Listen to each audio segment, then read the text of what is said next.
I froze in the doorway, my heart slamming against my ribs. There he was, my stepbrother, his hands tangled in her hair, their whispers echoing through the dimly lit room. My breath caught, but I couldn't look away. This wasn't supposed to happen. Not here. Not with him.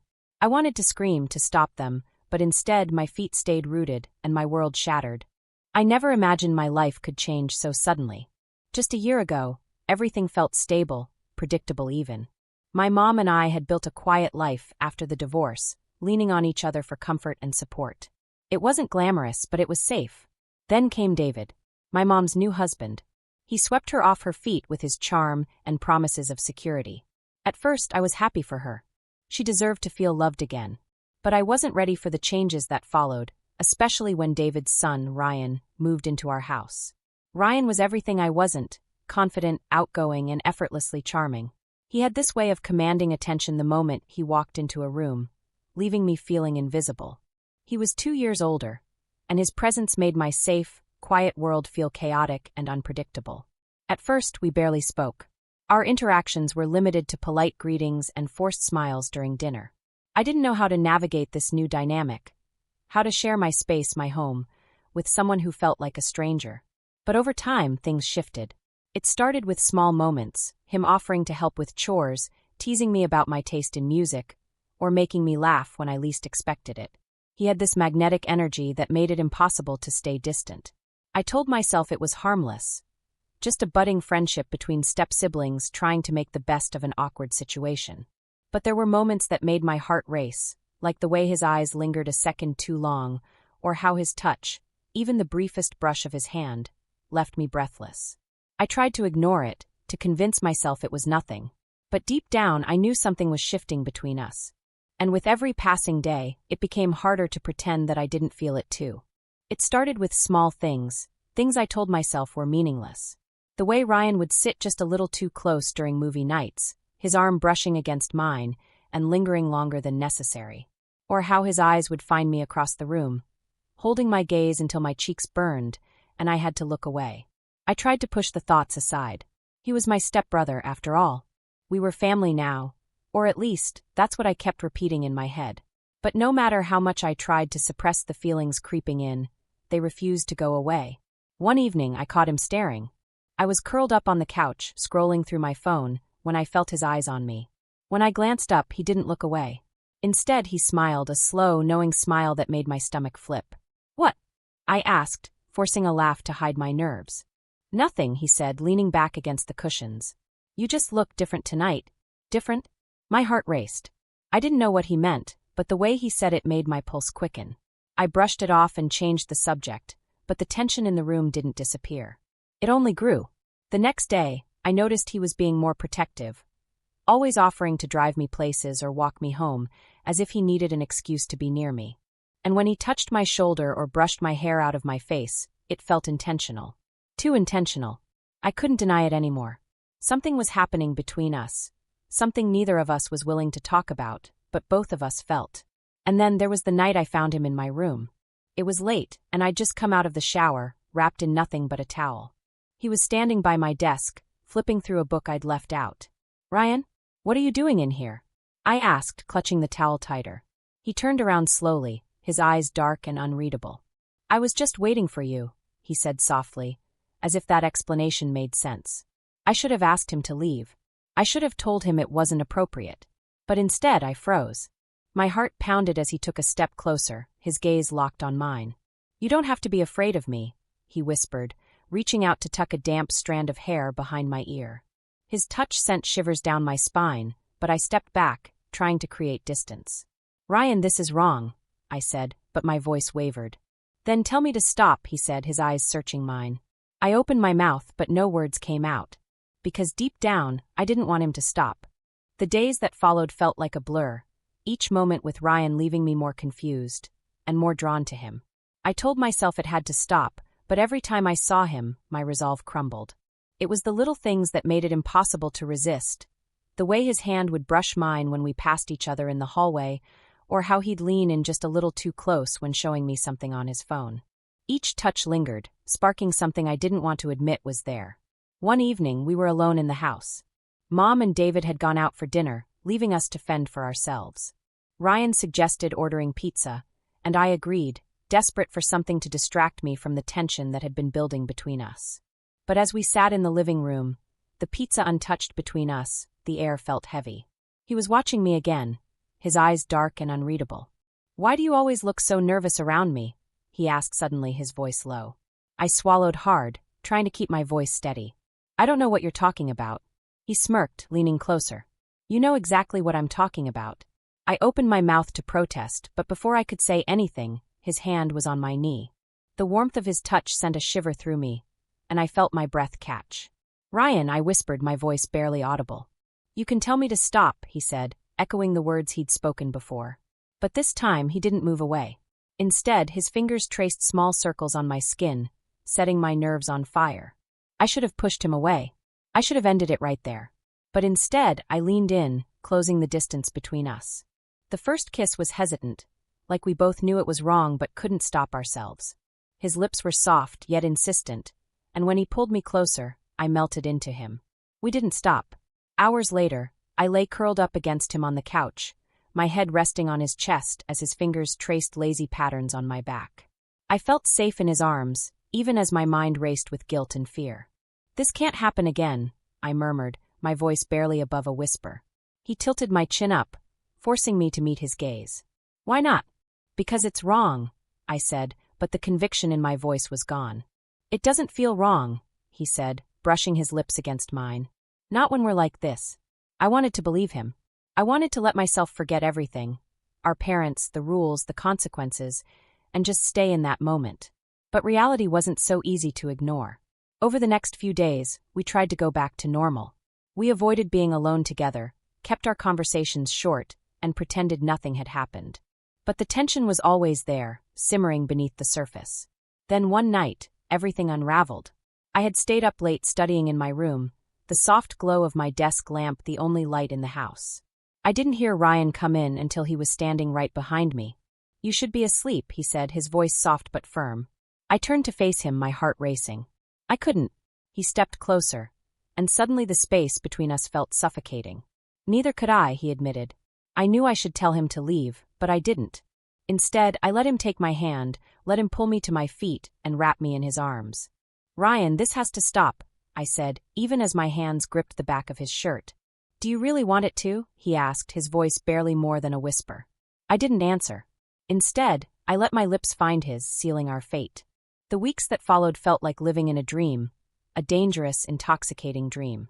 Every stolen moment with Ryan pulled me deeper into something I couldn't control, and yet I didn't want to stop. We became reckless. Late-night whispers in the hallway, stolen kisses in the kitchen when no one was around, and secret glances during family dinners. Each moment felt more forbidden than the last, but we couldn't stop. I couldn't stop. It all came crashing down on a Friday night. Mom and David had gone out of town for the weekend, leaving Ryan and me alone again. I told myself it wouldn't happen this time, that I'd keep my distance. But the moment he walked into my room, everything I had promised myself unraveled. He leaned against the doorframe, his shirt unbuttoned at the collar and his eyes locked on mine. "We need to talk," he said, but his voice held a tension that made it clear this wasn't just about words. "Ryan, we can't keep doing this," I said, but my voice lacked conviction. He stepped closer, his presence filling the room. "I know," he said softly, his hand reaching out to brush my hair back. "But tell me you don't feel this. Tell me you don't want this." I opened my mouth to speak, but before I could form the words, his lips were on mine. The kiss was desperate, hungry, as if we were both trying to drown out the voices in our heads telling us to stop. We didn't hear the front door open. We didn't hear the footsteps climbing the stairs. But the sharp gasp from the doorway shattered everything. I pulled away from Ryan, my breath catching in my throat as I turned to see my mother standing there. Her eyes were wide with disbelief, her hand trembling as she clutched the doorknob. "What the hell is going on here?" she demanded, her voice breaking. I felt my stomach drop, my body frozen in place. Ryan stepped forward, but she held up a hand, stopping him. "Don't," she said, her voice sharp. "Don't come near me." "Mom, it's not what it looks like," I stammered, but the words sounded hollow, even to me. "Not what it looks like," she repeated, her voice rising. "Then explain it to me. Explain why I just walked in on my daughter and my stepson." She couldn't even finish the sentence. Ryan tried to speak, but she cut him off. "Get out," she said, her voice trembling. Both of you. Now. I wanted to beg her to listen, to understand, but the look in her eyes made it clear there was no room for explanation. She was devastated. Betrayed. Ryan grabbed my hand, pulling me out of the room and down the stairs. We didn't stop until we were outside, the cool night air hitting us like a slap. What do we do now? I whispered, my voice shaking. He looked at me, his expression torn between anger and desperation. We leave, he said. We figure this out, together. I wanted to believe him, but the weight of what had just happened hung heavy in the air. My mother's face, her shock, her hurt, was burned into my mind. This is wrong, Ryan, I said, my voice breaking. Maybe it's always been wrong. He grabbed my shoulders, forcing me to meet his eyes. No, he said firmly. What we have isn't wrong. It's real. And I'm not going to let anyone tell us otherwise. Tears burned in my eyes as I shook my head. But what if it's not enough? His grip softened, his thumb brushing against my cheek. It has to be, he whispered. I let him pull me into his arms, clinging to him like he was the only thing keeping me from falling apart. But even as I held him, doubt gnawed at the edges of my mind. We spent the night in his car, parked at the edge of town. The rain tapped against the roof, mirroring the storm brewing inside me. Ryan held me close, his warmth soothing the chill that had settled in my bones, but my thoughts refused to quiet. What would happen now? Would my mother ever forgive me? Could Ryan and I really build something out of the wreckage we'd created? I didn't have the answers. All I knew was that I couldn't bear to let him go, not yet. The morning after everything fell apart, reality hit like a freight train. Ryan and I sat in his car, the windows fogged from the rain and the tension hanging between us. Neither of us had slept. The silence felt suffocating, but neither of us dared to break it. I kept replaying the look on my mother's face, the hurt, the betrayal. No matter how much I tried to rationalize what had happened, it didn't change the fact that we had crossed a line that couldn't be uncrossed. We have to go back, I said finally, my voice trembling. Ryan looked at me, his eyes dark and stormy. And then what? Face them? Let them tear us apart? I shook my head. We can't run from this forever. He slammed his hand against the steering wheel, making me jump. I'm not running, he said through gritted teeth. I'm fighting for us. But if you want to give up, if you want to let them tell you this is wrong, then go ahead. Tears welled up in my eyes as his words hit me. It's not that simple, I whispered. They're our family, Ryan. We've hurt them. Don't you care about that? Of course I care, he shot back. But I also care about you. About what we have. Doesn't that count for something? I wanted to believe him. I wanted to believe that love could fix this, that it could be enough. But the weight of what we'd done was crushing. We drove back in silence, neither of us knowing what to expect. When we walked through the door, my mother was waiting. Her eyes were red and swollen, and David stood beside her, his arms crossed and his face unreadable. Sit down, my mother said, her voice barely above a whisper. We obeyed, taking seats across from them at the dining table. My mother looked at me first. How long has this been going on? I opened my mouth, but no words came out. Ryan stepped in. A few weeks, he said. David's jaw tightened. And you thought it was okay? You thought it wouldn't destroy this family? No, Ryan said. But we didn't plan for this to happen. It just did. That's not good enough, my mother said, her voice breaking. Do you have any idea what you've done? I broke down then, the weight of it all crashing over me. I'm sorry, I sobbed. I didn't mean for this to happen. I didn't want to hurt anyone. But my mother's face was hard. Sorry isn't enough, she said. I can't even look at you right now. Her words cut deeper than I thought possible. I felt Ryan's hand on mine under the table, but for the first time, it didn't feel comforting. It felt heavy, like an anchor pulling me down. David finally spoke. You need to end this, he said firmly. Now. Ryan's grip on my hand tightened. No, he said. We love each other. You can't ask us to just forget that. David's face turned red. You're not in love, you're infatuated. And if you don't stop this now, you're going to ruin your lives. I felt like I couldn't breathe. The room was closing in, and I didn't know how to fix it. My mother stood up. If you can't end this, she said, looking at me with tears in her eyes, then you need to leave this house. Both of you. Her words hit me like a punch to the stomach. Mom, please. No, she said, cutting me off. You made your choice. Now you have to live with it. Ryan stood up, pulling me with him. Come on, he said, his voice tight. I followed him, my heart shattering with every step. As we walked out the door, I felt like I was leaving more than just my home. I was leaving behind everything I'd ever known. My family, my safety, my sense of who I was. But as Ryan laced his fingers through mine, I held on to the only thing I had left him. The days after we left felt like a blur. Ryan and I found ourselves in a small, rented apartment across town. Far enough to escape the judging eyes, but close enough to feel the weight of what we'd left behind. I spent hours staring at my phone, hoping for a message from my mother, some sign that she might forgive me. But it never came. The silence was louder than any words she could have said. Ryan tried to be strong for both of us, but I could see the cracks forming. He was just as scared as I was, but he hid it behind forced smiles and endless reassurances. "We'll be okay," he said one night as we lay on the mattress we'd thrown on the floor. "We'll figure this out." But his words didn't erase the doubt gnawing at me. Could love really survive when it was built on broken trust and shattered families? I thought about my mother and how much she had sacrificed to give me a stable life after the divorce. And now I had repaid her by tearing it all apart. Guilt weighed on me, but so did the pull I felt toward Ryan. What we had wasn't simple, but it was real. At least it felt real.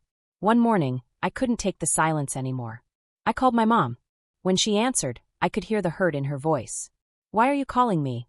"Because I miss you," I said, tears already falling. "Because I don't know how to fix this." She didn't speak for a long time, and I thought she might hang up. But finally she said, "You can't fix it, Emily. You made your choice, and now you have to live with it."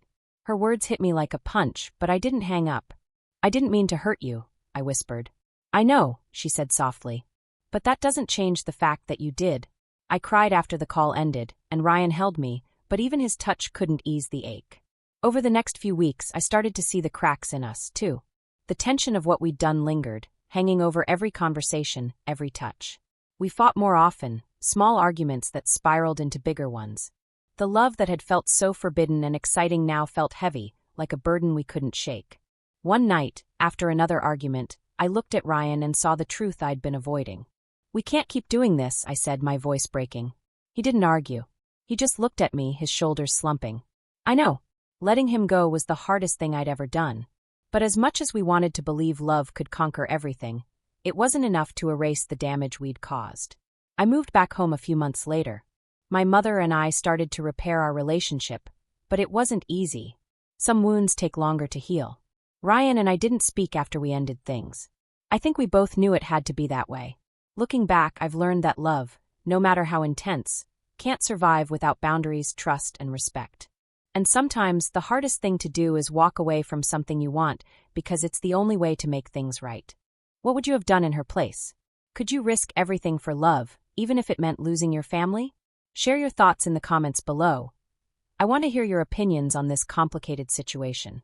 Don't forget to like this video and subscribe to the channel for more shocking stories like this one. You won't believe what's coming next. Stay tuned, you won't want to miss it.